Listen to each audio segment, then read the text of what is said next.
How are you? We hope everybody's doing great. Brian's doing great. Old. Yeah. So welcome into Tuesday night, my friends. Hop on there in the chat and let us know who you are and where you're watching from or something like that. I don't know.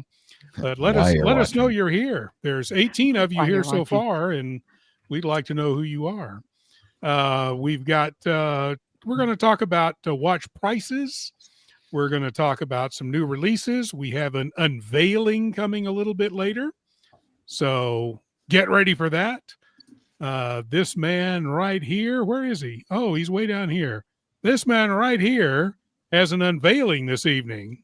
Yeah, we woke him up just for this. Try not to get too excited. It's not like I'm unveiling a Patek or anything. No.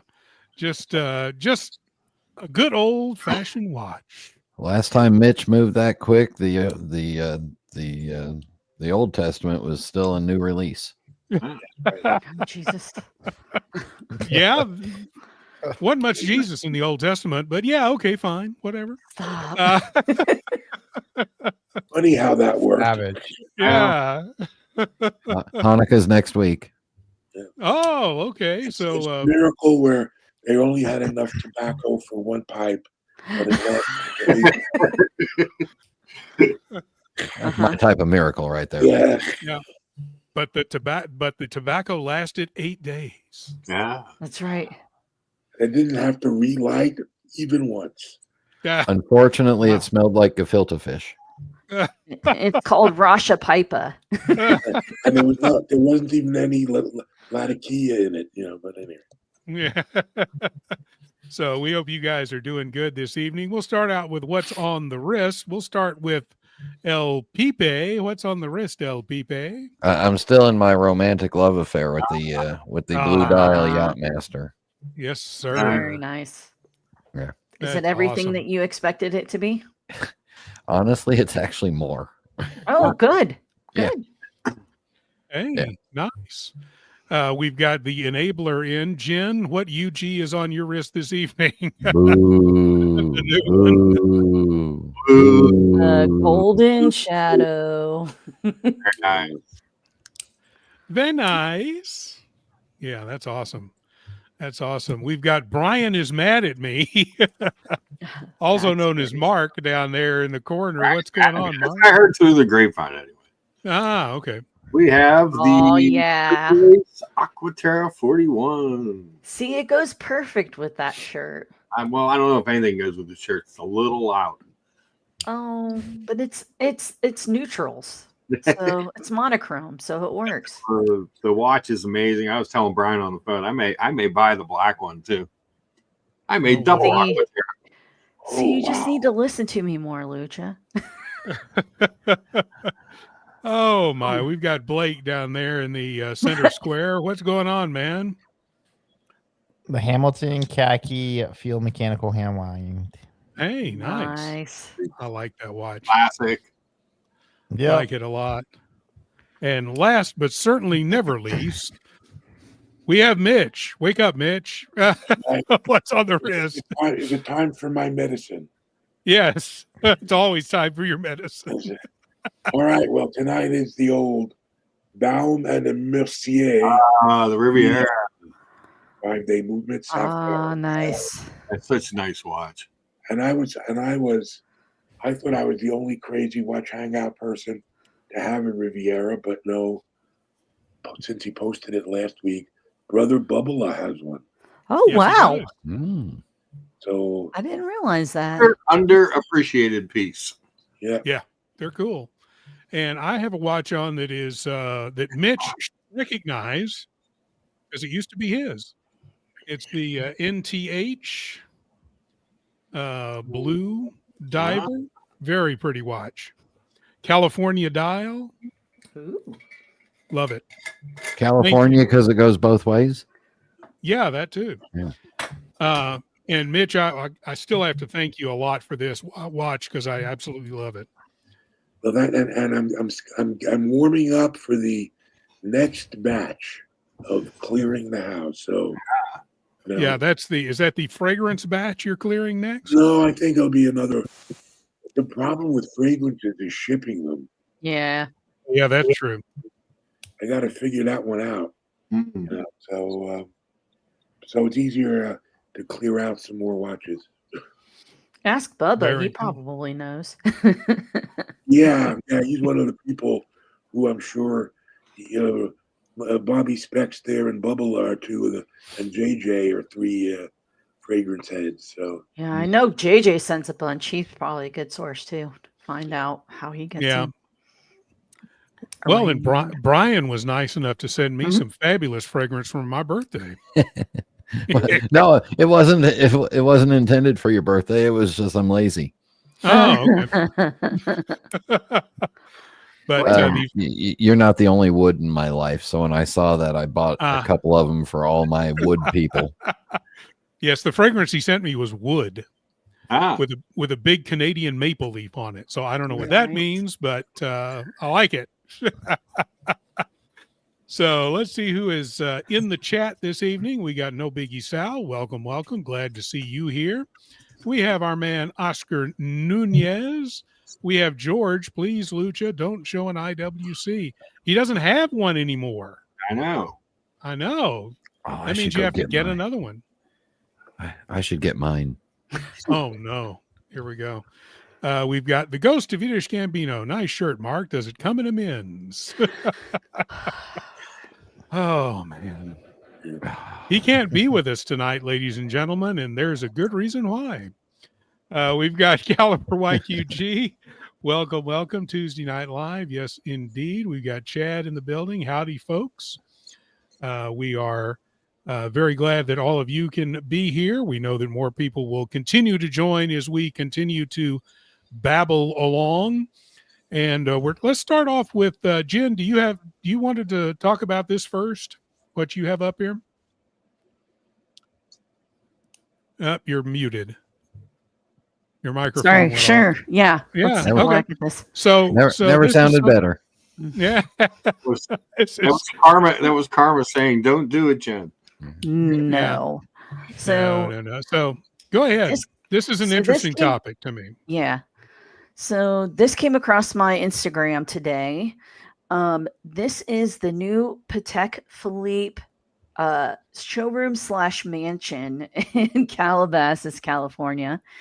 The Polchek family is a big jeweler out there, and so they rebuilt this new space for their Patek Philippe showroom.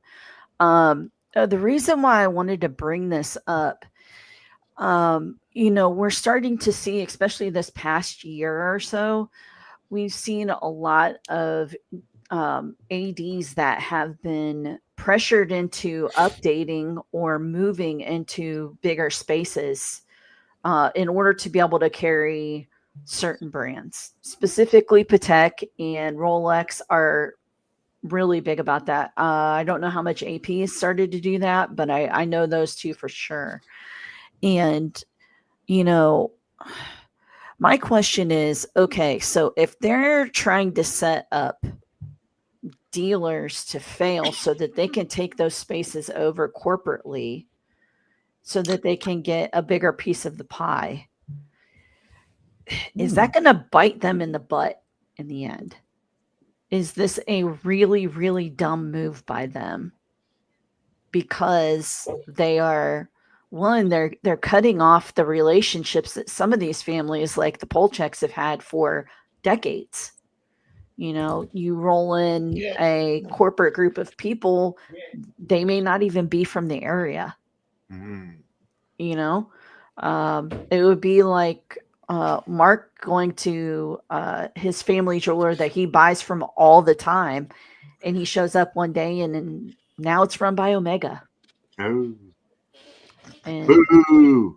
He's lost his buy history. He's lost all of that. You have to start over from scratch. To be fair, I don't know that a buy history with Omega is, aside from me liking them, is that big of a deal. And I'm talking about Rolex and Patek EP. You know what, though? It depends, Mark, on which Omega you want to get. 3, 2, 1. You got to have buy history. 3, 2, 1, and a Snoopy. You both need buy history on those. Yeah. But those aren't my. True. I don't think I need much of a buy history to get yet another Aquaterra. Probably not. They may pay you to get another Aquaterra. See that? They might. I tell you what, that's a beautiful place, but boy, I bet that cost them a ton of money. Creepy angel staring at you as you walk in the room. There you go.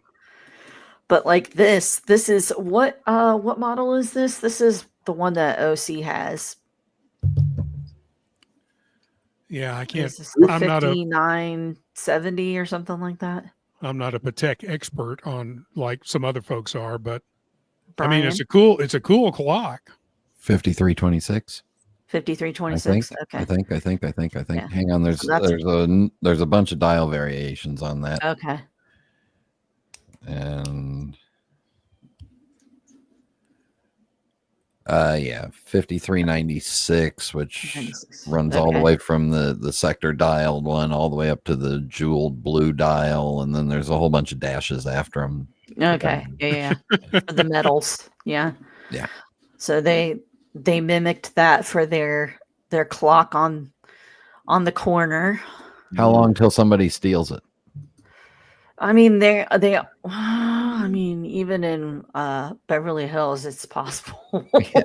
If you see it show up on eBay, you know what happened. I mean, Jen, what's your eBay? Gorgeous space. What's your eBay account? Give me your money. Spend money now. Pay me my money. Just trying to make sure, okay? Mm-hmm. No, but yeah, beautiful building. Yeah, I mean, I would hope that is not the tactic. It wouldn't surprise me, but I would hope that it's not. We do have some super chats. Let's talk. We'll get back into this in a second. From Mitch, never pay retail for $2. Thank you, Mitch. You are in the race this evening, my friend. Oh, we'll have a race at the end of the show. Since I finally won after 2 years. That's right. Well, you could win again tonight because you're going to be in the race. We've also got George. Almost fell off my chair when I heard the good news. Lucha has finally come to his senses. By the way, did you run over your IWC on a Wrangler? George. I may go buy it back. Oh, boy. Oh, man. And we've got Mark. You want to answer that? We've got another $5 from the Anteater. Appreciate that, Anteater. Let's upvote. Yes, sir. We do. We need all of your upvotes as well. Come on. We would love to see plenty of upvotes this evening. It's free and doesn't cost you a thing. And obviously, if you hold on, member chat, you join the channel. Wait, I'm just realizing this. So the super chats are free and they don't cost you anything? Wow. No. The upvotes. Oh, the upvotes. Oh, okay. Yeah. Upvotes are. Hang on a second. Yeah. Upvotes are free and they don't cost anything. That's true, which is the definition of free. It's a Yogi Berraism. Nobody goes there anymore. Just call me Mr. Thesaurus. I'd call you Mr. Redundant. What? But that would be redundant, Mr. Redundant. Yeah. Wow. Thank you. That would be thank you, LP Mr. Redundant. We have a lot of redundant. We have a lot of redundant streets out here in St. Louis. Kings Highway Boulevard. Yep. There you go. Parkway.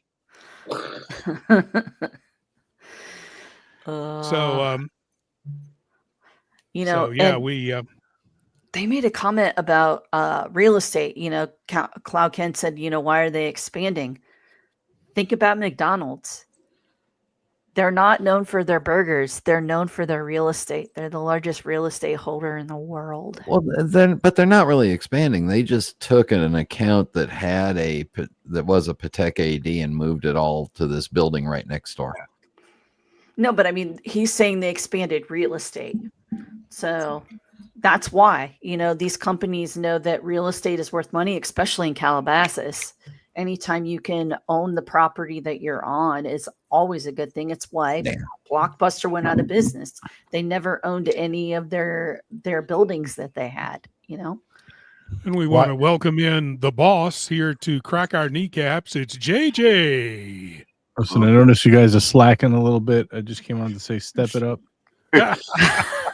Hey, yes, pair of shoes. Yes, hey. Yes, sir. Hey, you come in here rough, I'll call Mom. She'll come downstairs and whoop you. Joke's on you. She's sleeping. She wakes up to my phone call. And while he she's slipped a Mickey in her drink. She's out for the night. Yeah. While she's sleeping, you've been hiding all the wooden spoons. I know how you work. Yep. Yeah. Good luck getting you now. I have a slightly different take on this situation. Yeah. Okay. Which relies on having even less forgiveness or leeway or whatever to the manufacturers than Robert had. I have seen friends of mine who were ADs, who were original U.S. ADs for marks like Audemars Piguet and Blancpain, get completely screwed over by the brands because of the brand's desire to move everything into boutiques. Yes. Mm-hmm.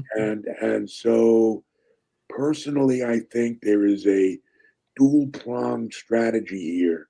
One is the one that's been going on for a while now, which is to boutiqueize the distribution chain and eliminate the middleman. And the other one is to squeeze the hell out of the middleman, even in areas where you don't want to necessarily put up a boutique, so that the margins that the middleman are making now basically precludes them from doing any discounting at all, which removes the threat that they have to the boutiques, even the ones that are a distance away from them, and makes it basically impossible for the family-owned AD to stay in business without perhaps going into the out the back door model that Rolex has been accused of and what have you. So in my mind, anytime there's a situation where you can give the brands a benefit of the doubt, I don't. Yeah, I would agree with that as far as giving them the benefit of the doubt and not. What do you think about this, JJ? Or did you tune into the beginning of the show to know what we're talking about? Oh, we tuned out. Yep. Okay. No, I think. Sorry, I was muted. I was muted. My apologies. I was not here from the beginning, but from what I did gather here, and from what Mitch is saying, I kind of agree with a lot of his points. Why give 30% to a middleman when you can either A, keep that for yourself, or B, make it, so disadvantageous for them by squeezing the life out of them that you still do pretty damn well without doing, the legwork. I think that dual prong strategy that he's talking about makes a lot of sense business-wise. I also like to sprinkle in a little what Jen said is, if they are, obviously they're in some malls and stuff, so they are doing rentals as well. But if they are picking up some, real estate that's been averaging 10% a year increases over the last, however many years, I don't think that hurts them either. So it's kind of a win-win for them, right? Yeah. Plus they get to control the appearance of the brand. You can walk in and get 30% off of, let's say, I don't know, not to pick on Panerai because I do love Panerai, but you could, or you at least in some places could go and get 25-30% off of a Breguet or a Panerai. These brands want to control that narrative. They don't want to allow that if they don't have to. So, I think that's kind of the name of the game. Yeah, when this boutiqueization of the industry started to happen, these friends of mine who are ADs were unanimously saying they'll learn. This will never work. Without us ADs who really love the brand and are pushing it and our customers, blah, blah, blah, the doom has never come to pass. I got 2 words for those ADs: social media. Yeah. You know what I mean? Right? It's over. You don't need their customers. You create your own. It's a digital world now. It's different. It's not like let's say even in the 2000s, early 2000s, even, because it wasn't super popular, or the 90s. Like, you didn't see ads. I mean, you saw them in the magazines and stuff, but you didn't see the influence. You know what I mean? You saw the advertisements, but not really the influence you see today. That they just don't. They could do their own campaigns. They don't need to get your customers. They just create their own now. Yeah. Well, and I think the internet was verboten. The brands would not even allow their ADs to advertise their stock without prices. On their websites. Now you can buy an Omega online. From Omega. Yeah, from Omega, which is it's a brave new world, and you don't even need an AD. Lucha Betic, $10. I'm opening an Oris boutique in my den. Right next to the IWC one, next to his couch. That's right. Yes. And we got $3 from Mobster. Also, the Stearns think you're poor if we critique them. Well, in my case, he's absolutely right. Hi Terry, I love you. Do you guys think this is cool, or it just seems kind of tacky to me? I mean, it makes sense in Calabasas. I mean, this looks like their architecture out there. I mean, like, what are you going to be able to go in there and hang out? Upstairs, there's probably a lounge. Like, they're probably like, get out, don't hang out here. With an approved appointment, I'm sure you could. Yeah. This is a smart strategy. Let me tell you why. I don't know. Obviously they got a ton of money into this building, but real estate, is always hot. But this is picture this as like a billboard, like a super expensive billboard, right? This is an attention grab for the brand, Yep. Yeah. And we have a super luxury building for our super luxury brand. If you want to be part of this kind of lifestyle, then this is what you have to get to be part of this kind of lifestyle.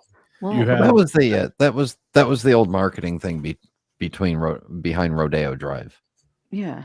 Brands wanted to be on Rodeo Drive so that their wholesale business to the department stores was elevated, because they could say, Paris, New York, Beverly Hills. Ooh. Yeah. Nobody gives a shit about Calabasas, California, and some strip mall that's got a built-up building on it.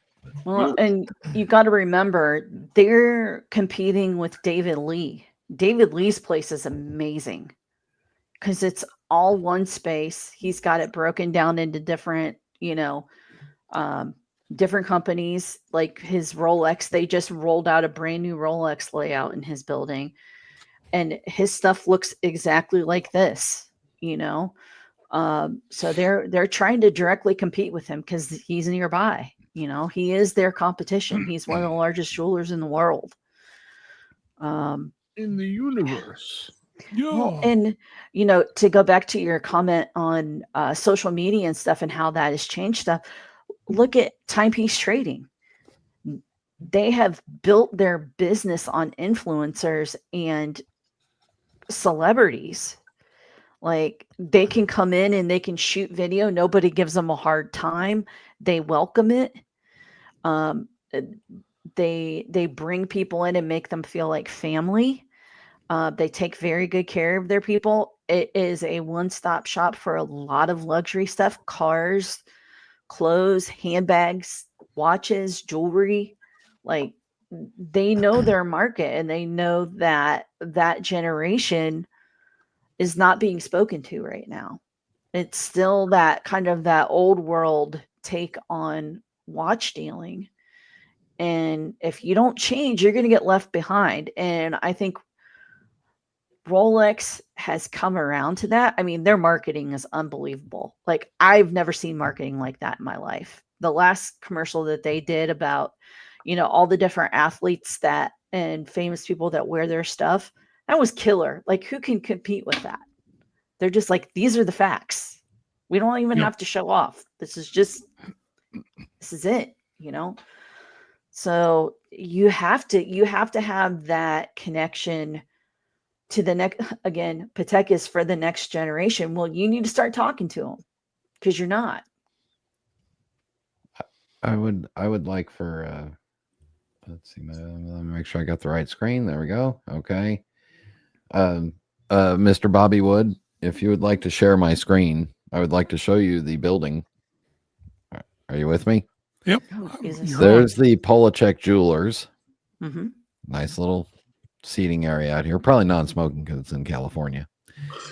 That spot next to it is where the Patek is. It used to be a Lululemon. Mm-hmm. Lululemon. And to further accentuate the exclusivity of Patek, if you look right next door, the building right next door is a Rite Aid pharmacy. Nice. Hey. This is a big shop. It's a big strip shopping center. There's a grocery store. In fact, when I was in high school, I worked for Ralph's. Yeah. Okay. Yeah. So when Patek beats you up and robs you, you can go get some medicine. Yeah, you can go get Band-Aids right here at Rite Aid, right next door. That's a swanky Rite Aid. Holy crap. Yeah. Or after talking to Patek for an hour and them telling you to go away because you're giving them a headache, they can go right next door and get. Or you can stop at Rite Aid and get the lube before you go to Patek. There you go. I mean, oh, look, there's a little tiny crown and some green letters right back here on the wall. Oh, by the way, Jen, not to change subject, I got your package today. Came I just opened it up. I did this case is the 3 o'clock case. This is the one I'm going to send back to you, right? But you have the bracelet for that, right? I think. Yeah, I have all the bracelets and stuff. So, right. Yeah. Okay. Yeah. So that one's going back. Okay. Watch looks awesome. I think I got to take one more link out. I don't know. Okay. Yeah. Just let me know. 3, 4, 5. 1, 2, 3, 4, 5, 6. Yeah. I think, I don't know. I took one out on each side. So yeah, I think I need one more. Okay. On each side.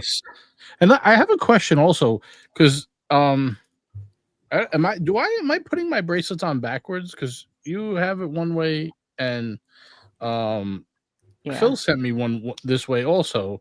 Yeah, I always do it the opposite way. Am I doing it wrong? Yes. Like with so the first class got to go down, right? The short part goes to the top and the longer part goes to the bottom. Are you fucking kidding me? Oh no. So it's on backwards then. Yeah. No, I'm saying. No. That's you have it the way it's on there. Like if you were to do a regular leather strap, the shorter part of the strap with the buckle on it is going to come from the top. Right. No, I'm talking about bracelet when you have the double click. Because my Rolex is the opposite way. Really? Yeah. The part with the shorter the first opening is up top. You lift up, not down. Huh. Interesting. Yeah. I don't know. That's what I'm saying. I don't know if I'm just so used to having it that way, but it looks awesome. By the way, first of all, I should have opened with that. It looks awesome. I was holding my breath. I'm like, oh damn. Is he gonna no. Looks great. Looks great. And the all black one looks great too. Excellent. Good. Highly recommend everybody if you need some work done. Jen is thank you. Very good. No scratches. Quick turnaround. She lets you tell her a bunch of shit and she doesn't complain when you over explain to her. She's just like, yep. Wait. She didn't complain to you? No, she complained probably to you guys, not to me. Oh God. He didn't give me the world's worst puzzle though. Yeah, well, whatever. I'm just kidding. I love that watch anyways. It was fun. Oh, and exciting news. I got the new movement in too, so things are starting to take shape. I'm just waiting on the. Are you fucking kidding me? What? Oh, you're over there watching the Penguins game. A fucking Ducks scored to tie the game. 0.1 seconds left. Oh no, it's over. Geez. Are they going into a shootout or they go to overtime? Overtime first. Okay. First, we got to drop the puck for 0.1 seconds. Jesus. So while you're pucking around there, buddy, we want to thank Jay Giddy for his $5 super chat. He says, "Good evening, everyone." Thank you, Jay. Thank you, sir. You're in the race as well. If you want to get in the race, super chat, member milestone chat. You can buy a membership. We'd love to have you as a member. That also gets you into the WhatsApp group with the rest of us nutty people. And let's see. There's one other way that I'm forgetting. Oh yes, you can gift memberships, and if you gift memberships, that gets you into the race as well. And we'll pick one or two or so at the end, just because we're nice, wonderful people. So if you're active in the chat and you don't have a chance to super chat us, you might get picked anyway. So there you go. Read Diego's comment. Where are we? Oh, here we go. Patek in Atlanta used to be next door to a KFC. There you go. Yeah. Do you remember like Atlanta, though, man? Do you remember when Mr. GMT took us on the video to the gym? And next door to did anyone see that Gonzo stream? Oh, it was so funny. He pulls up to the gym and there's a gigantic KFC attached to his gym. This is the ultimate troll right here, you know. Yeah, they're testing your willpower. Yeah, get your swole on and then get your chicken on, baby. That's right. Kentucky Fried Calatravas. You need that chicken protein after your workout to rebuild your muscle. It could be leg day, and what better legs than chicken legs? There you go. That's right. So we're gonna let me take, Mark, I'm sad. Mark, I'm sad to report that Polachex does not carry IWC, Oris, or Omega. I'm shocked. What? Just further proof that Brian is mad at me. Yeah, they only have Rolex, Patek, Breitling, Cartier, Panerai, Tudor. That's it. Walk in there and ask for a Cartier. Tell them you know Nate. You'll get a great one. They'll just whip out a Santos automatically. Yes, they should swap out Breitling for Omega. That would make more sense to me. Well, then they'd have to deal with the Swatch Group shitter company. Oh. Well, I mean, they're the second. Well, they're the third largest sold watches. Usually the second every year, but Rolex is probably like, nope, you can't carry them if you're going to have us there. It's interesting because we've got a jeweler here that carries both, and they carry Grand Seiko, and they carry Breitling, and they carry Hamilton, and they get all kinds of stuff. Is Grand Seiko still a thing? I guess. I mean, I think they make beautiful watches. You were rude. Don't be bitter because the Penguins are struggling right now. Yeah, Grand Seiko's a thing, but it's no Aquaterra. There's no Creedmoor. You guys got to get it in now because starting the new year, we're going to turn a new leaf. We're going to be positive towards all watches. Is that our new thing? You haven't sent out the memo yet? That's it. I'm firing my channel back up. I'd like to announce my resignation from YouTube Watch live streaming. I'm going to wear a Citizen for every stream. I actually just got a new Citizen a couple of days ago. Oh no. Well, it's my weekend beat up watch. Another one. I have too many of those. I think Terry Stern screwed up. Oh yeah? Yeah, they got a Rolex clock up on that tower. Yeah. He should have paid to have some big phallic looking thing that just would be a little bit higher and have a Patek clock just a little higher above the Rolex one. Yeah, not that tiny clock on the corner there. Yeah. This is look like a freaking has to be train phallic. station. Well, What was that, Blake? Oh, is it me or does this look like a freaking train station or something? You know what? It kind of does. Yeah. It's Spanish influence. It's like those Spanish hacienda buildings. yes, Only it's the- mission style. Yes. Only Not the mission, Castle- not missionary, mission style. Only the Calabasas residents walk into Spanish contemporary buildings. Mhm. It's all this shit's all over the place out there. Yep. Yeah. It even looks somewhat like the architecture at the University of California at Berkeley. Yeah. Which looks like the architecture at the University of Texas in Austin. Blake, bit, you know how they've got trucks that just come along and shit out those identical strip shopping centers in Las Vegas. I mean, they throw them, they literally expand, they pop up in like 3 days. Same thing in California, except they're, a little more earthquake proof. Nashville's the same way. It's all brick stuff. Yeah. So you're saying in California, the trucks are filled with more fiber. Well, yeah. Oh, look, there's still, oh, wow, there's a bookstore. Is that a Barnes & Noble? Yeah. I love Barnes & Noble because you can always go in there and sit down, man. Yeah. I think we still have Did art you ever around see that here, Instagram video when the guys are outside and they're going Barnes and Nobly? Yeah, I saw that today. Barney and Noble. That's awesome. My boys out here. Oh, C's candies. Oh, yeah. Fond memories. Yeah. Yep. I thought well, that C's are in the Midwest Mark's too, a as big well, pain. right, Mitch? I haven't seen C's out here now. Ah, okay.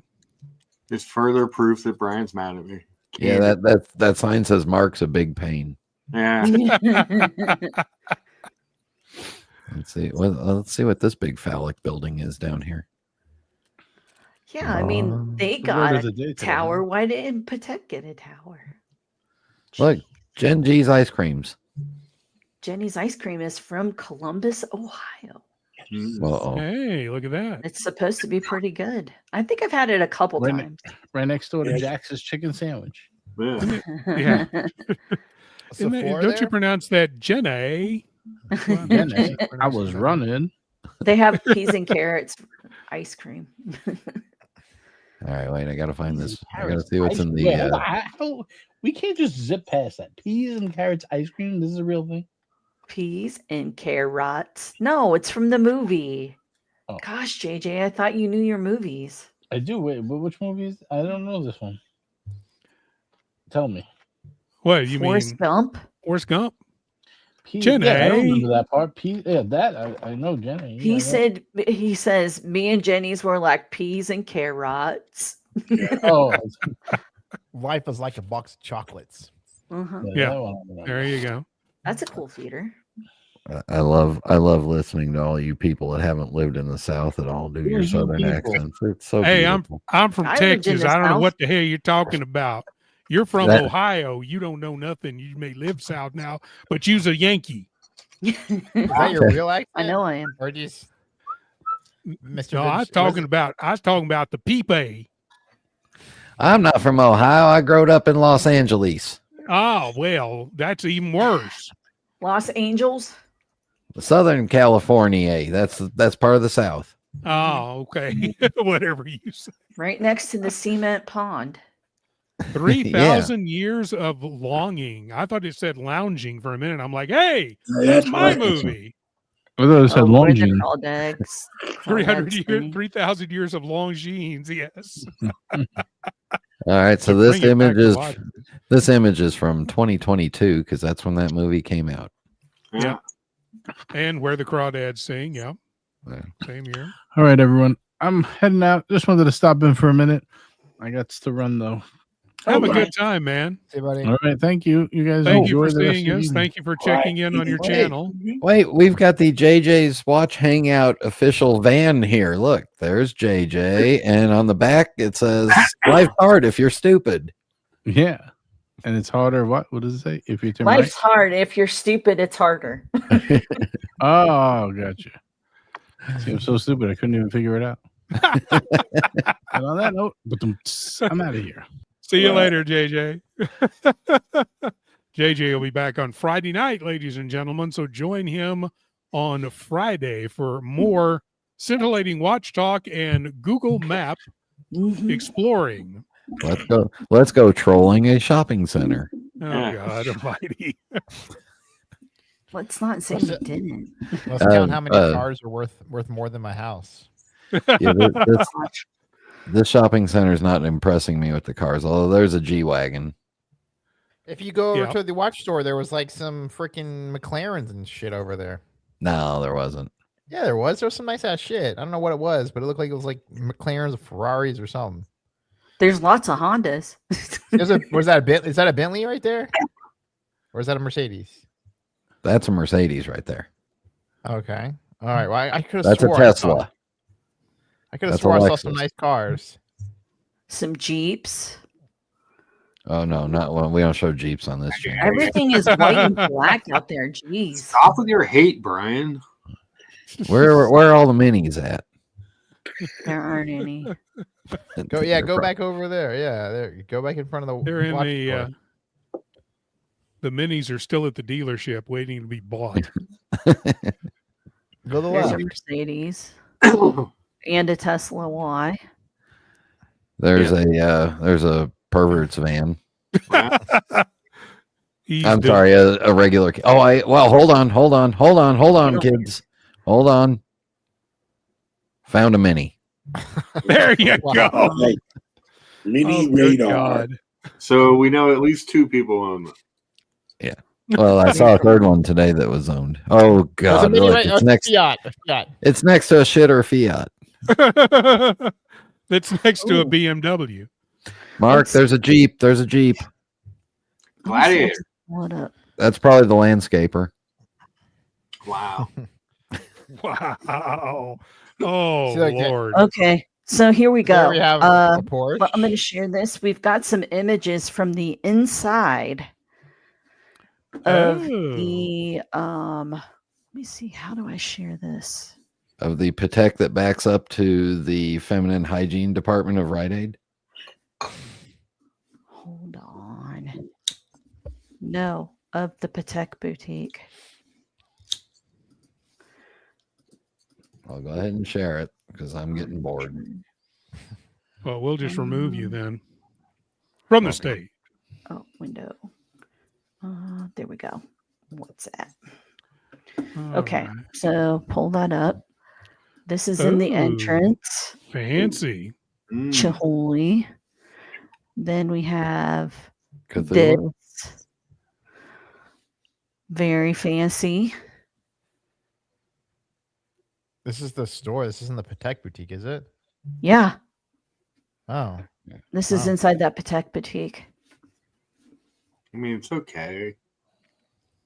If you like that style, sure. You guys are something else. It's very sparse considering. I thought it would be fancier. I'm with you. Looks like every other Patek boutique. Oh, there's a Patek clock. Great. I figured there would be more stuff since you can't buy a watch there. Calatrava on the wall. They'll sell you a dress watch, maybe. I've been to both the Patek Museum and that freaking one that they have the picture of, and they're both look the exact freaking same. They do have 1,200 square feet of display for 6 pairs of cufflinks. Yeah. They have a display here, a display here. The one Looks in like Geneva, here, maybe. that's on the picture on the wall there, like the Rune de Ron, like the main flagship boutique. That one is freaking crazy. This one is freaking crazy. It's like they have all these like vintage, I mean, I don't know what they are, but they're like freaking couches that are like super. You know what I mean? Like couches from like the 1800s. It looks like, and they're like really ornamental and like really done up. And hey, my house was in the 1800s. It's not that old. Whatever it is, you know what I'm talking about. They look like they'd be a freaking couch in like Catherine the Great's house or some shit, you know. And yeah, like even their tables that they do the presentations on, like just like they're really embellished. Versus this is like a freaking IKEA table right here. And this is the back room.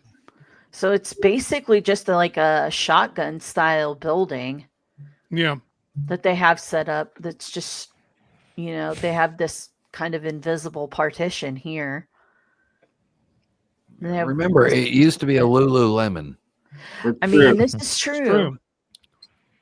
But they have so much space. This is what I don't understand is like, put another, like, move this over a little bit, put another display in there, like, get some. What are you going to put in the display? Yoga They pants. have a few watches. I'm sure there's some yoga pants left over in the back room from Lululemon. Yeah, I was just going to say, I want to reach out to the general contractor and see how long it takes to get the aroma of yoga pants out of a building. I'd say, like, do like a small, like, traveling museum, like from over in Switzerland, like bring some of the pieces over and put them in there. You know, this is high-end clientele. It's Calabasas. Yeah. Yeah, that wouldn't be a bad idea. Be kind of cool. Mulholland Drive. I know. I want to drive Mulholland one day. Well, let me remove that real quick, and let's talk about some watch prices. Yeah. Overall, and this was an article that came out last month by Ariel Adams at A Blog to Watch, and if you don't watch their weekly podcast on A Blog to Watch, it's very fun, and Ariel is on it almost every week. But I like what he says here in the headline. According to Ariel, the luxury watch industry created its own worst enemy with high prices, and now it faces a reckoning. The question is to you folks, will there actually be a reckoning? You know, people are still buying these watches, not necessarily Pateks, but I mean, everybody has raised their prices, Omega, Rolex, you name it, all of the watch companies, even down to Seiko and Citizen, and even the lower end, Longines, everything they come out with is much higher price now. But people continue to buy it. So until you see, and yes, there has been a downturn in sales. I'm not sure that's completely caused by the higher prices. I think part of it is outside economic factors and the Swiss tariff issues and that kind of thing. But my question to y'all is, as long as people keep buying it, are the brands aren't going to perceive it as a problem, are they? Well, when you have less sales and you raise your prices, does your bottom line change? Yeah, but as you raise your prices, then don't your sales continue to go down, and then you either have to raise prices again, your sales volume goes down, but your bottom line goes down. As they say in economics, it depends on the elasticity of demand.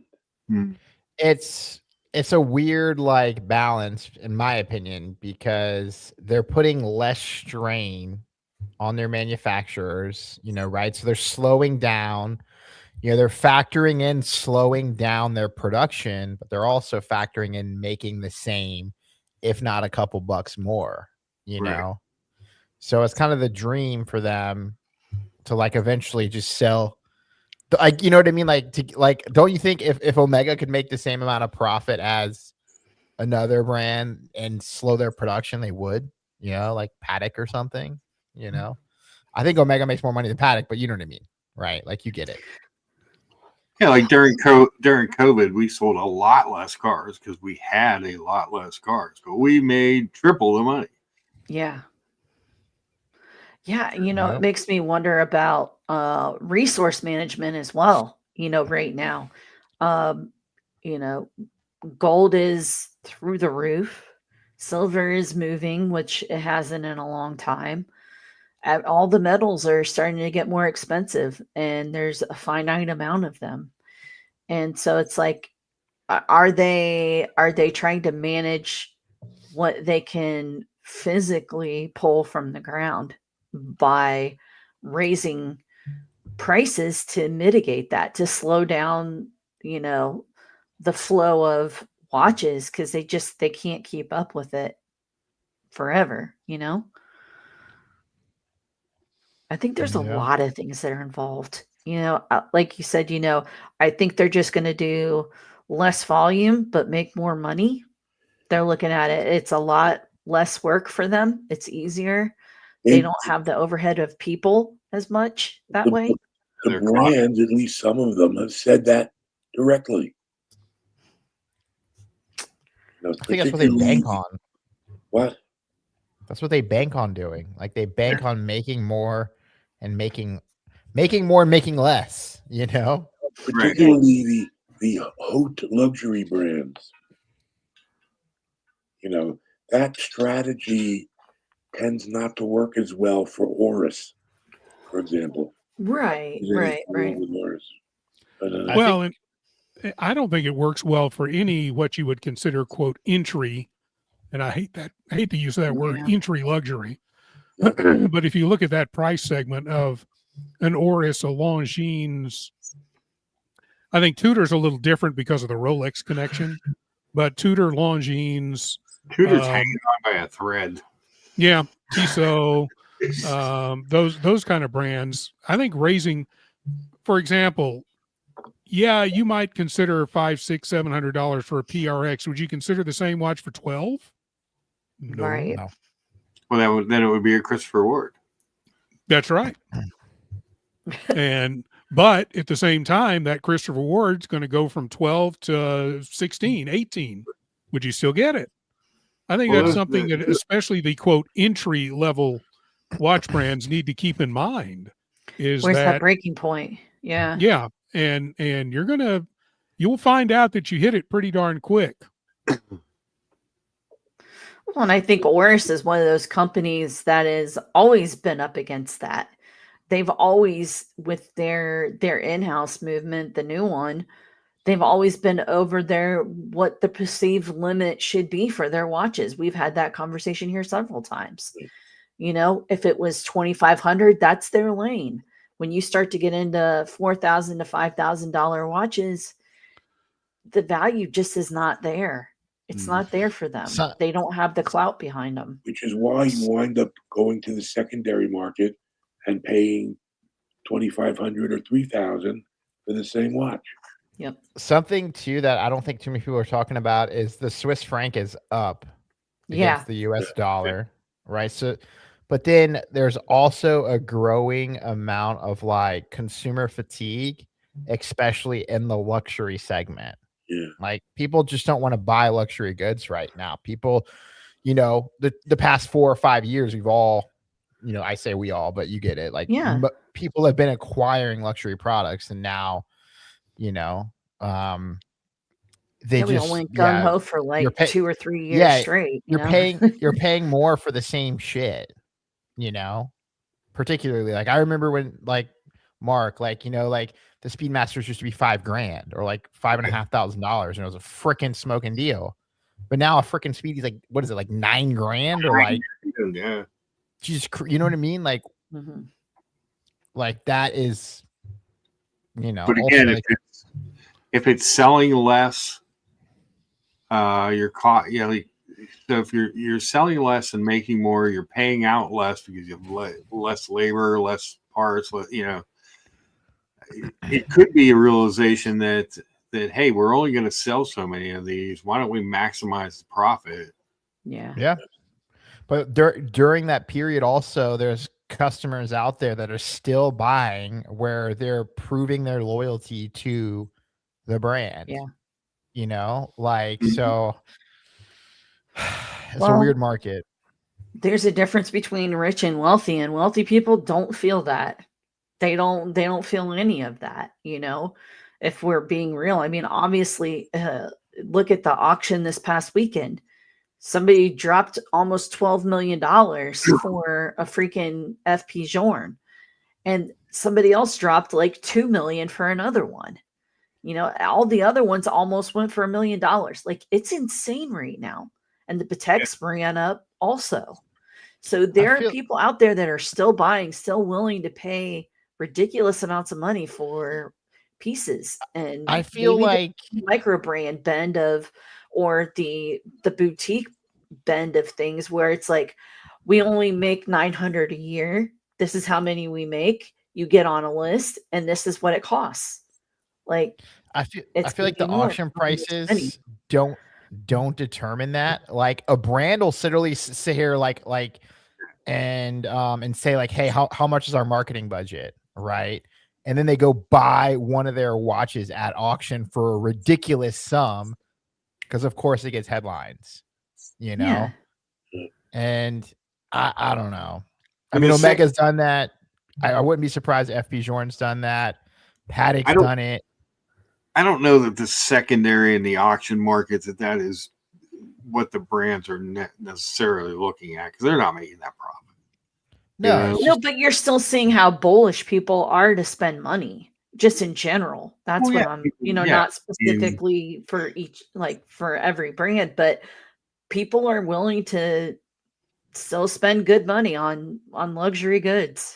Well, your disposable income, is independent, on the person, but it's disposable income for a reason. And you find something you like and you buy it, and you have hobbies and stuff like that. But as far as the auction prices versus what the brands are doing, I think the brands are cutting back and raising prices, and they're also trying to slot themselves. So like your Rolex, you say this is where we slot ourselves money wise. If you're Omega, you're like, well, we're not quite Rolex, but we're pretty close, we think, and we're going to slot ourselves here. And when other brands raise their prices, you want to be thought of in that sphere, So if you're like a Swatch Group shitter like Longines, and you're trying to compete. Well, I say because Brian says it all the time. I love Swatch, but and you look at Tudor as one of your main competitors, so you're going to slot your pricing a lot based on what Tudor is doing with their pricing. Sure. Which I think they do. And you've also got, though, the price tiers within the various groups. Now, this doesn't really affect Rolex, but it does affect all of the Swatch Group, because the Swatch Group has all of their brands slotted into different price categories. Go away for a minute. You're talking Swatch Group. You know what I was really proud of? And it's not just Swatch Group. It's also Richemont. Yeah. Whatever the big groups are, they've got their watches slotted into certain price categories. So I was really, really, really proud of Omega, though. If you go on the Omega website, they took down probably 400 Planet Oceans. They're not making them anymore. We're doing the new ones, and that's it. They put up 400 new ones. No, it's like 10 or something. Don't worry, they're designing them. They're getting ready. I know. But, I agree with Robert. I mean, I've said this before, that the pricing strategies of these watch companies have less to do with market conditions than they do with the attempt to boost perceived brand identity and brand value. 100%. So, and I think, now that I think of it, and I try not to do that too much because it takes too much effort. It hurts your head, I know. It hurts, I know. And I used to do it all the time, and that's why I don't have hair anymore. At any rate, to the extent that these price increases do not, if they do or don't have any effect on the actual market prices, is an indicator that the pricing is now being decoupled from the market. So, for example, if Omega raises their prices by 15% for new watches, do their pre-owned watch values go up at all? Usually not. No. Because you would think that if a brand raises the prices of their new watches, then the pre-owned versions would see some price increase also. But that would require there to be a link between the pricing and the market. Right. The secondary prices are usually determined by like secondary demand, right? So just because the prices are increasing, like, doesn't mean that the secondary demand's increasing as well. And then something that I've noticed is what I would call contaminate, like brand contamination. And what that is like Longines looks at a brand like Tudor and says, hey, we're in the same like market segment as Tudor. Like we need to increase our prices, Right. And you're starting to see that happening a lot, right? Like brands who have these weird perceived values where they're like, we're in the same bucket as them. We need to get our prices there. And how can we do it? Right. And the only place that's going to be affected is on the premium hard to get pieces. Yeah. So because like you can go to the gray market and buy so many watches at so much less than retail, that are brand new watches. So that tells you they're not selling them at retail. So the secondary market on them is not going to be affected by the new price increases. It's going to be because they're still hard to sell. It's not like, there aren't, 20,000 Luchas out there trying to buy an Aquaterra. So the Omega wishes changed. there were. Yeah. The model has changed, right? This is what I saw working at a dealer. The customer, the watch buyer is not the customer anymore. It's the jewelry store. They say, oh, you have to buy, Right. $300,000 in swatch like Longines, or like you have to commit to $300,000 in inventory, right? And because they're putting these demands on retailers say, okay, we just want to keep the name on the door, right? We want to have Longines so that way we can also have Swatch, or we can also have whatever Swatch Group brand that they want to carry, Glashuta or original, whatever, right? And that's what happens with the watch on the secondary. These dealers, they don't sell them, they just sit on them, and then after a certain period of so long, somebody in their admin office says, hey, we've got a shit ton of watches, they've been sitting here for a year or so, we can't sell this shit, like we need cash flow, like dump them, and it happens, And then it's Joma 40. Well, and correct. It's interesting. Did FP Jorn inadvertently figure that out and go, okay, we are going to have two groups of watches that we make. One is our mass production version. The other models are our special. You have to wait a bunch of years for it, all of that. So we have the Elegant. That's the one. If you want an FP Jorn, you want to walk in, you want to get one, that's the one that you can get right away. Otherwise, you're going to have to wait a couple years to get a watch, And so it's like, should companies be going more that way? Because then people understand, okay, if I walk into a dealer, this is what they're going to offer me. Am I okay with that? Like, I don't even have to go there, and I know this is what they're going to offer me. I think all brands are starting to figure that out, though. But they're going to have shit that they push out, right? High volume pieces, right? Seamaster, the wavy dial Seamaster 300s, and then they're gonna have something like the Aquaterra or like the Seamaster 300, like Heritage, like they have those high turnover pieces, and they know that, and so it's like, what is their entry though? Like when I think of Omega, I don't know what the entry point is. The Omega, I the wouldn't- entry level Seamaster Omega 300. is the speed. Seamaster 300. Yeah, well, the 300M is really the entry. Yeah. one. Okay, Yeah, I could see that. I could also see Aquaterra. I could also see the DeVille, possibly Aquaterra's some of the awesome. models. Aquaterra's more The expensive. Railmaster, the They're moving. DeVille. Yeah, those are Railmaster, all yeah. entry. The DeVilles don't sell very well, but I literally, I mean, I would sell the shit out of some Seamaster 300s, Yeah. But then and that's their you entry gotta- door. But you got to think their entry door in 1 year has gone up by almost $1,000. That's where the consumer sentiment is also going to the shitter, you're paying more for the same watch. And I remember at one point when I almost bought a Seamaster 300M, like the wavy dial white one, I love that watch. Mhm.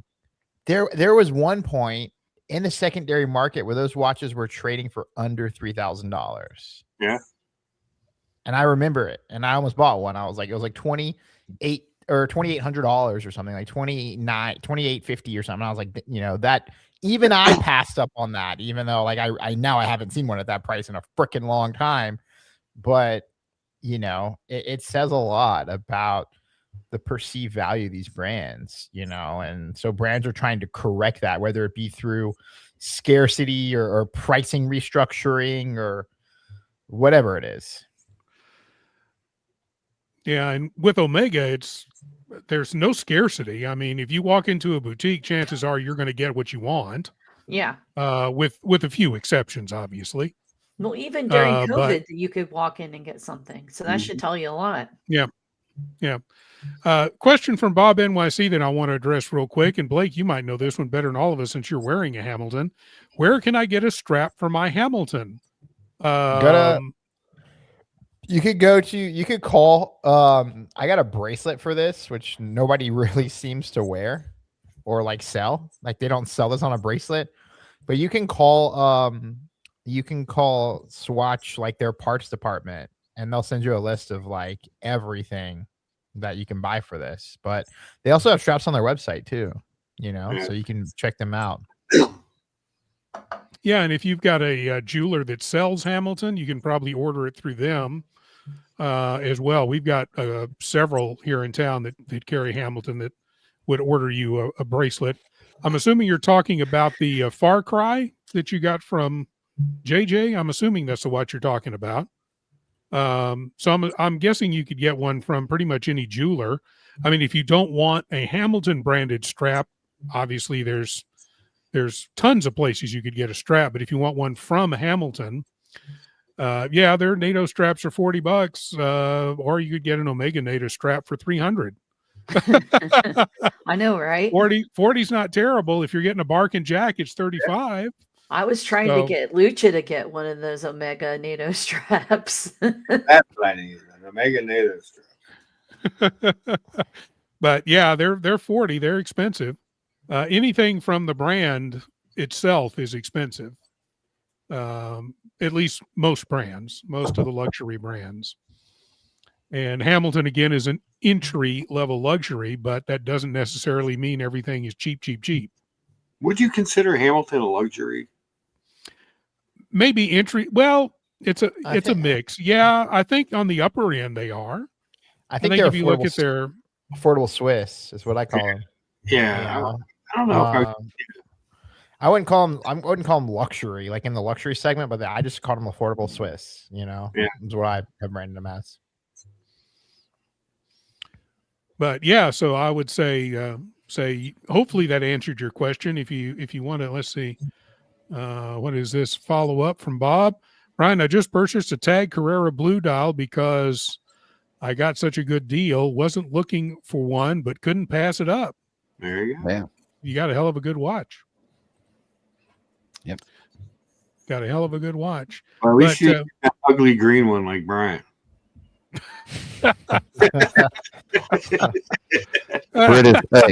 British racing green, not broken down, leaking oil Jeep brown. Not Aaron Rodgers green. Okay. No. Aaron Rodgers is all black and gold. I know, right? His ass has been bought more than a 40-year-old New Orleans hooker. This is one thing interesting he brings up, though. Ariel brings up in the article, most consumers are loyal to price, not to brand. You know, to a certain extent, actually not to a certain extent. I think that's very true for most people. Most regular, not watch freakos like me, but most people, I think they look at a watch and they say, that's pretty. How much is it?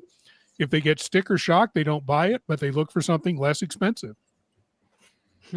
Yeah, I mean, I'm because talking about regular people, not us. Yeah, because we're buying obsolete freaking little objects that have at this point, like beyond our passion and enthusiasm, there's really nothing else for them. You know, they're obsolete. Jewelry. Yeah, they're obsolete. They're jewelry. They're excess, right? So like most people look at like, hey, like if I don't give a shit about my money, I just put it in and burn it. Right? How, you know, what would that be if I could burn X dollars? You know, obviously we're not doing that because we have a watch to show for it, but yeah, I mean, it makes a lot of sense. And Ariel's the GOAT when it comes to this type of stuff, you know? Yeah. Yeah, he really is. Ariel, if you're watching on the replay, or I don't think you're out there right now, but if you're watching on the replay, come on the show. We'd love to have you. I need to email you, Ariel. I will email you and invite you on the show because he is great on the Blog to Watch weekly podcast that's also on YouTube. Fantastic. And unfortunately, they tape it way early Tuesday morning. I'm never up for to watch it live, but I always watch the live replay of their taping of their weekly show on Tuesdays, and they're great. They're great, and he's great. All the guys on that Blog to Watch are fantastic. But yeah, I thought that was an interesting point to kind of end this conversation with is, we get to know people with brands. It kind of builds that brand loyalty, or if you're like Mark, you have a very strong loyalty to Omega. That's always the first brand you're going to go for. I think Brian certainly has a loyalty to Rolex and Patek. He's going to go and look and see what their latest stuff is. And so I think avoiding the Swatch group. Well, yeah. But you do own a couple of Swatch Group watches, don't you? I feel so dirty. Yes. Yes, you do. Because I follow you on Instagram, and I know. But so I thought that'd be a good place to end this discussion. Look at a couple of new releases real quick, and then we'll get to our race. If you want to get in the race, you can super chat us, member milestone chat, join the channel, which we'd love to have you in the WhatsApp group as well. And you can gift memberships and all of that stuff like that there. And we'll pick a couple at the end to get in. I've already picked one who is not in the chat tonight because it's his birthday and he's celebrating. So Hot Watcher, happy birthday. You are going to be in the race tonight because it's your birthday. Shall I do my quick sermon and unveiling? Yeah. Yes, you should. Let me see how many upvotes we have. I think we've got enough to do that. But yes, I would love to see. Better have enough to do that. Yeah, I'm sure we do. Let's see. Yes, we do. We have 31. Look at that. So yes, we do. Let me. We'll definitely no more that than 30. off the screen. Yeah. All right. Yes, but we'll put you in we'll make you assume the position. There you go. Please, sir, can I have another? At any rate. Yeah. Oh, Jesus. This actually is an Erebus. Oh, Erebus, cool. Yeah. From our friend Jody, and this will branch out to what should hopefully be a short sermon on things about this watch and watches like this in general that bug the shit out of me. Oh God, here we go. Yep. But first, this is their new Titan model. Oh yeah, the Biggie with purple, black. Ooh. I might have to get the links taken out of this because Okay. Now it's I like purple, I like black, I like them both together. I like the size because it's large. I'm sure the Dr. Lucia would even appreciate it. But pre-ordering, we touched on a little bit on this, on the other day. I ordered this watch about 8 months ago.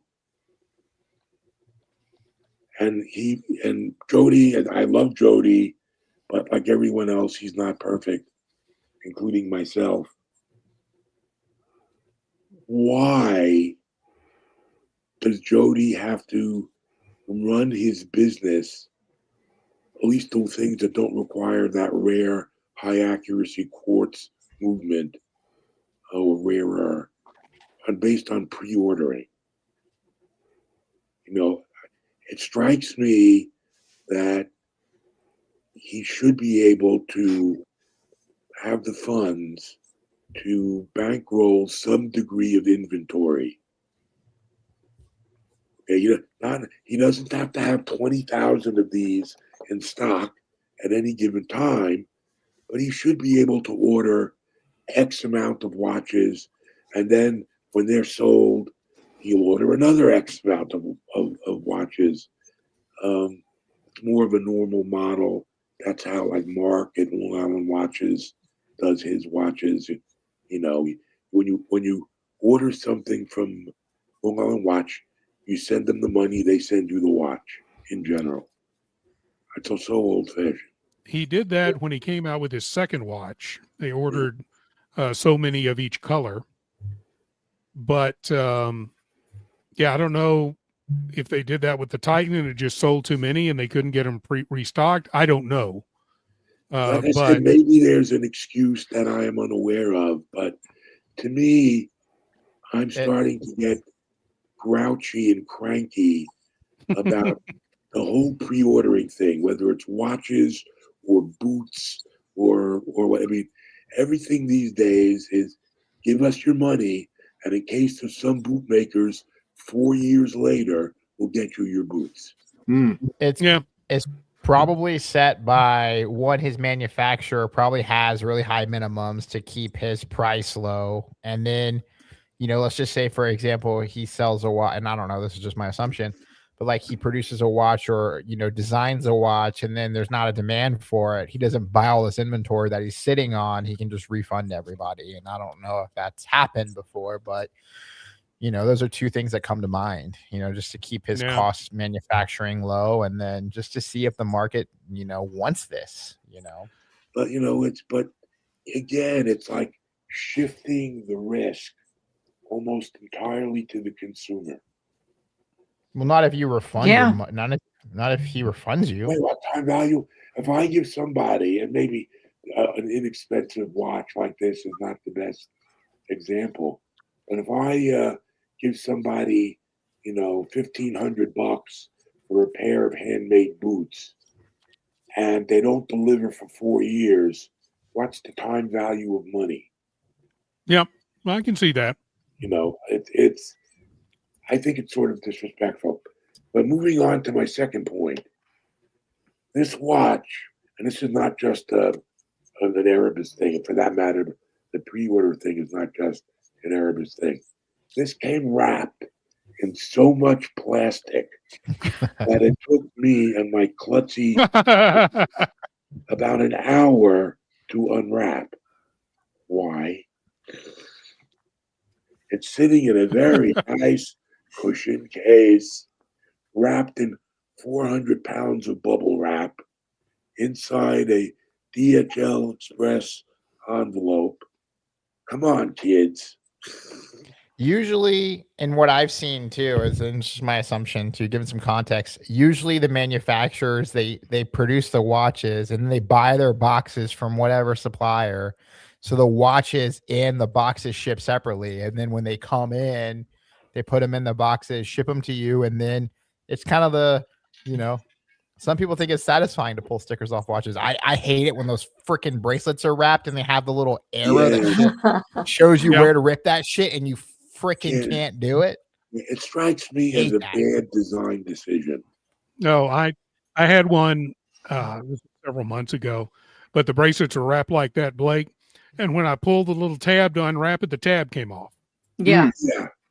And it did it not on one side, but on both. It's like my fruit snacks. They have a slit in there so that you can open them up, but then you go to pull on it and it just breaks off and you can't get into your fruit snacks. That's terrible. I know. Dang it. Somebody get Jen some new fruit snacks, please. Yes. Oh my goodness. Well, what do you think? What now that you've got the watch in hand and you've gotten the plastic off? What do you think? It's a very nice watch for the price. Yeah. You know, so but it's this whole pre-ordering thing in general has gotten way out of hand, and I think to some extent the whole Kickstarter thing has given people permission to pre-order everything, even if it's not a brand new thing that's never been done before, you know, and you know, out of somebody's garage in East Pasadena, you know. But if you're an established micro brand, you really should, or even a of an established independent, you shouldn't have to rely on pre-ordering. But maybe I'm just too unreasonably Brooklyn or something. Well, we'll talk next time we have Jody on. We'll talk to him about it. How's that? Yeah, I got a freaking idea for watch companies. I want to buy it. I pay for it now. I get it now. Thank you. There you go. That includes even the Sounds higher like end. the Omega model. Brian's the business Omega- seminar. The Omega model is we have more watches than customers, so help. Yeah. I like that. Speaking of, To get more customers, it'll be harder for me to get my watch. speaking of Brian the Pipe, he just did $2, so Mitch doesn't win. Happy everything to all. Oh, that's all right. We don't fix the races here. Mitch could win just as easily as Brian could. I know somebody who for sure won't win tonight, and that's me, There because you go. I'm not entered. Me either. Wait a minute. Didn't you? No, you didn't super chat, did you? Well, we could always put you in for free Oh, if God. I want to, because I control the race. That's right. That's You got right. powers. I'm the boss here now. I'm the captain here now. He's talk swinging he's swinging the big wood, kids. Hold on. Right. Watch out. We've got a couple of new releases to talk about. We'll give you a 3-minute warning to the race. We'll run over some of these new releases real quick, see what folks think about them. But 3-minute warning until the race. If you want to get in, you know what to do. This is the new Formex. What do y'all think about this one? This is a meteorite dial, the new Essence. See if we can get some better pictures here. I mean, I like your red meteorite. dial. I mean, yeah, it's kind of boring compared to their other stuff, maybe. Mhm. They did a meteorite, like a silvery meteorite with the blue indices and hands that looked amazing. This looks a little stale. They also Yeah, do it's just a nice malachite in green. Mm-hmm. yeah. This one just kind of looks. I mean, it's too black and white. You know what I mean? It's too grayscale. So then we've also got a new King Seiko. Thank God. Hold on. Before y'all get excited, I looked at this earlier on a different show. Oh, really? Yeah. What did you think? I would like everybody's reaction when you see the price, please. And everybody get your screenshots ready. Go ahead, Yeah, roll down, and get to the price. Wait, I saw it earlier. They stamped King on the dial, and the price went up to. Well, if we ever get down to the bottom, here we go. Wow. 3,300 euros. Somebody at my watch club is going to buy one of these. I was like, do you like money? Or do you just need it? Oh, my. There is a way to be the only person in your watch club with a watch, and that's to be the only stupid one that would buy this. But go ahead. Yeah, sorry. Let me get in my watch channel into the race tonight. If I can type and talk at the same time, which has always been difficult for me. My watch channel, I'm always up for a race. Yes, sir. Thank you so much. Again, we're starting to close out the show, so go ahead and get those race entries in now while we look at the new Nomos Neomatic World Timers. Same watch, different colors. I like this watch. Old dial. I'm really tired of the new dials. Yeah. And you can't even find them. Yeah, that's Mark, they're too small for your unevolved Cro-Magnon body. They're 40s. Yeah, too small. All right, so the Nomos doesn't do anything for you. I bet this one might, because I kind of like this one. This is the new Union Glasutas. They are a limited edition, So that means money. But we'll check on the price here in a minute. But Are these Union Glasuta or are they Glasuta Original? no, they are Union Glasuta. Wow. They look like Geo, but they're sort of a second label for Geo. yeah. But I kind of like that one, which of course I'm sure is the more expensive one. That one's fine. It's just a little plain compared to the other one. That one's nice. So what do we think of this? I like that. Very, very like it. interesting. I'm scared to ask how much though. Well, let's find out, shall we? That's the second you freaking stamp Glasuta on it. It's like, get your wallet. 1960 For the large one, which is what I like. Yeah. The small second is 1780 euro, Yeah. which would be what, about 2300 US? Not bad. It's not bad. Yeah, that's not horrible. It's like Formex pricing. And so last, but maybe, but not least, I don't know. We've got a Nevada F77. 41. Thank God. I always liked that watch, but it was always like a 37. Yeah. I've So got a what if- Nevada depth master. Entrepreneur. Barely large enough. Yeah. That was Mark, here's your way of getting an IWC without getting yelled at by George. See? Mhm.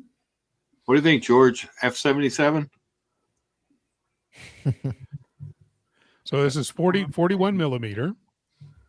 And let's see if this is a blog to watches post. So let's see if they do a price on here somewhere. Because I'm not sure. I'm guessing like 1500. 14, 16. 15, yeah. So There you go. $1,500. I was $40 off. Not bad for $1,500. It looks pretty nice. Yeah. Super thin too. Yeah, for 1500, I'd fuck with that. Maybe. I'm from the Oh, street. Yeah. jeez. Yo. I'm from the street. Yo. Which street are you from? Sesame. Sesame Street. There you go. That's right. The word of the day is P for pipe. So The word of the day is P for piker. God. So let me find the race here real quick. We want to race snowmen. Do we? Well, let me see if I can find a snowman. Do you want to race a snowman? Pretty good, huh? Mhm. Yeah, for the gender switching version of Frozen, we have Robert Wood starring as Anna. That's right.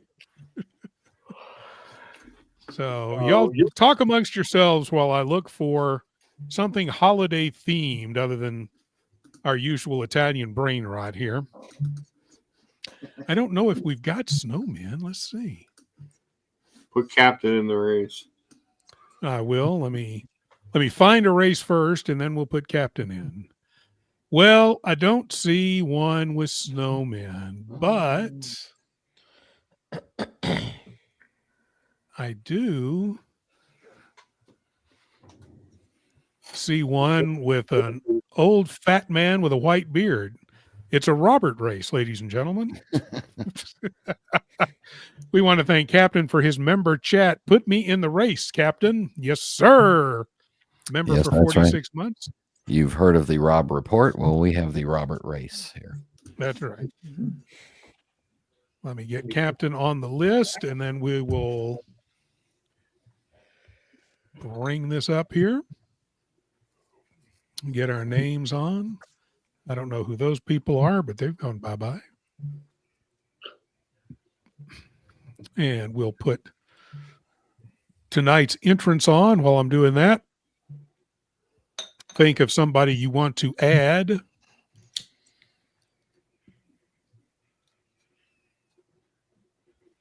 I want to add Walter Cronkite. Well, that would be great. Yeah. But he can't collect his prize. That's okay. There's no prizes anyway. Nope, that's not. The cake was a lie. I didn't want to do the StreamYard link, you stupid thing. Let's try that again, shall we? Copy. Paste. There we go. All right. All right. So let me make sure there's no other late entries. There are not. So who would you like to add this evening for our free entry? Don't everybody speak at once. Trap. All right. I'm just going to leave it at trap because obviously I cannot spell this evening. All right. So we're going to set this to 44 seconds. We're going to turn off El Musica. No more. Shuffle the characters. They're all Santa. And here we go. Chasing the sleigh and the reindeer. We got Mobster and Anteater out to a slight lead up front. Here comes our man, George Varghese. George, it's kind of a three-way race here between Mobster, Anteater, and George right now. Everybody else is in the pack. Except for Cap, who's falling way, way behind. Robert, you probably engaging the slingshot. You said you weren't in the race. All I see is you. Yeah, I know. Is that something? Ryan engaging slingshot. Yeah, and I didn't even have to wear a fat suit for that. Up, here comes Trap. Trap is going strong. Here we go. Trap Vision is our winner, and he gets to fly off with Rudolph. Nice. Congratulations to our boy Nice Trap. job. We appreciate it, sir. Appreciate having you here, and we appreciate having all of you guys here this evening. We want to thank Mark and Blake, and Brian is mad at me, and Mitch, and Jen, and of course Brian, who's really not mad at anybody. No, Brian. Oh boy, there you go. Do you not have the email? I'm in the holiday spirit now, sir. I've never seen anything like it. I know. Nor do I really want to again. We'll see you guys next Tuesday. JJ will be back with you on Friday and, of course, for Sunday Fun Day. Until then, wear your